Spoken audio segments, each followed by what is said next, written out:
समय का सदुपयोग।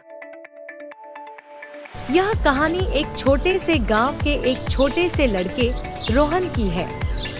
रोहन पढ़ाई में बहुत अच्छा था, लेकिन उसे अपनी दिनचर्या में सही तरीके से समय का सदुपयोग करना नहीं आता था। वह हमेशा अपने दोस्तों के साथ खेलता, इंटरनेट पर वीडियो देखता और समय की कद्र नहीं करता था। इसके परिणामस्वरूप उसकी पढ़ाई में भी असर पड़ने लगा था।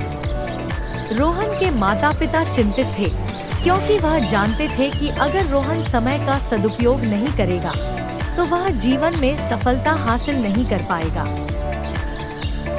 गांव में एक पुराना विद्वान व्यक्ति रहता था, जिसका नाम श्री कृष्णा था। श्री कृष्णा एक बहुत ही समझदार और अनुभव से भरे व्यक्ति थे। उनके पास गांव के बच्चे और बड़े हमेशा सलाह लेने आते थे। एक दिन रोहन के माता पिता ने उसे श्री कृष्णा के पास भेजने का निश्चय किया। जब रोहन श्री कृष्णा के पास गया तो उन्होंने उसे बैठने का इशारा किया और कहा, बच्चे, क्या तुम जानते हो कि समय सबसे कीमती चीज है जो हमें भगवान ने दी है? रोहन चुपचाप सिर झुकाकर सुनने लगा। श्री कृष्णा ने समझाया, समय कभी वापस नहीं आता। हर क्षण जो तुम बिताते हो वह कभी वापस नहीं आएगा। तुम इसे खो सकते हो, लेकिन वापस नहीं पा सकते।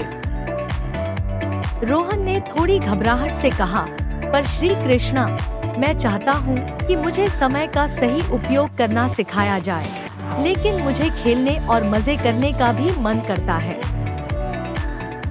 श्री कृष्णा मुस्कुराए और बोले, समय का सदुपयोग करने का मतलब यह नहीं है कि तुम सिर्फ काम ही करो। खेलने का समय भी महत्वपूर्ण है, लेकिन तुम्हें यह समझना होगा कि किसी भी काम के लिए एक निश्चित समय निर्धारित करना जरूरी है। अगर तुम सही समय पर पढ़ाई करोगे तो तुम खेल में भी अच्छा कर पाओगे और खुश भी रहोगे। उन्होंने रोहन को एक छोटे से उदाहरण के माध्यम से समझाया। श्री कृष्णा ने कहा, मान लो कि तुम्हारे पास एक बगीचा है। तुम उसमें विभिन्न तरह के पौधे लगाते हो, फूल, फल और सब्जियां।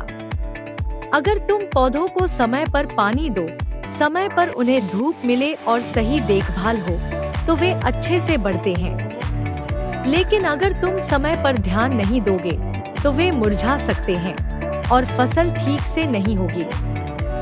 यही बात हमारे जीवन में भी लागू होती है। अगर हम समय का सही उपयोग करते हैं तो हमारे जीवन में सफलता और खुशी आएगी। श्री कृष्णा की बातों ने रोहन के मन में एक बदलाव ला दिया। उसने सोचा कि वह अब समय का सही उपयोग करेगा। उसने अपनी दिनचर्या को बेहतर बनाने के लिए एक योजना बनाई। उसने तय किया कि वह सुबह जल्दी उठेगा, पढ़ाई करेगा और फिर शाम को खेलने जाएगा। इस तरह से वह अपने समय को अच्छे से बांट सकेगा। वह रोज सुबह सूर्योदय से पहले उठता और अपना दिनचर्या शुरू करता। सबसे पहले वह कुछ समय योग और प्राणायाम में बिताता, फिर अपनी पढ़ाई करता। पढ़ाई के समय में वह मोबाइल फोन और अन्य डिस्ट्रैक्शन से दूर रहता। उसे यह महसूस हुआ कि जब वह पूरी तरह से ध्यान केंद्रित करके काम करता था तो वह जल्दी और अच्छे तरीके से अपना काम निपटा लेता था। शाम को जब उसका काम खत्म हो जाता तो वह अपने दोस्तों के साथ क्रिकेट खेलता, दौड़ता और अन्य खेलों का आनंद लेता। यह समय भी उसके लिए जरूरी था, क्योंकि खेल से उसे मानसिक और शारीरिक ताजगी मिलती थी। अब रोहन को दोनों कामों में संतुलन महसूस होने लगा था। कुछ महीनों बाद रोहन के जीवन में बड़ा बदलाव आया।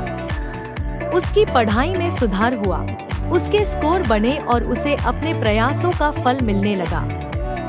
उसे यह समझ में आ गया कि समय का सही उपयोग ही सफलता की कुंजी है। गांव में एक बड़ा पुरस्कार वितरण समारोह हुआ, जिसमें विभिन्न प्रतियोगिताओं के विजेताओं को सम्मानित किया गया। रोहन ने श्री कृष्णा से सुनी हुई बातें और अपने समय के सही उपयोग के परिणामस्वरूप उस प्रतियोगिता में पहला स्थान प्राप्त किया। वह बहुत खुश था, लेकिन उसने यह भी समझा कि यह सफलता सिर्फ उसे मिले प्रयासों का परिणाम है। श्री कृष्णा ने रोहन को पुरस्कार मिलने पर बधाई दी और कहा, तुमने साबित कर दिया कि समय का सदुपयोग सफलता के रास्ते को आसान बना सकता है। लेकिन याद रखना, यह सिर्फ शुरुआत है। जीवन में हमेशा समय का सही उपयोग करना ही सबसे महत्वपूर्ण है। रोहन ने अपनी सफलता का श्रेय श्री कृष्णा के उपदेशों और समय के सदुपयोग को दिया। अब वह हर दिन समय की कद्र करता और अपनी दिनचर्या को संतुलित तरीके से चलाता था।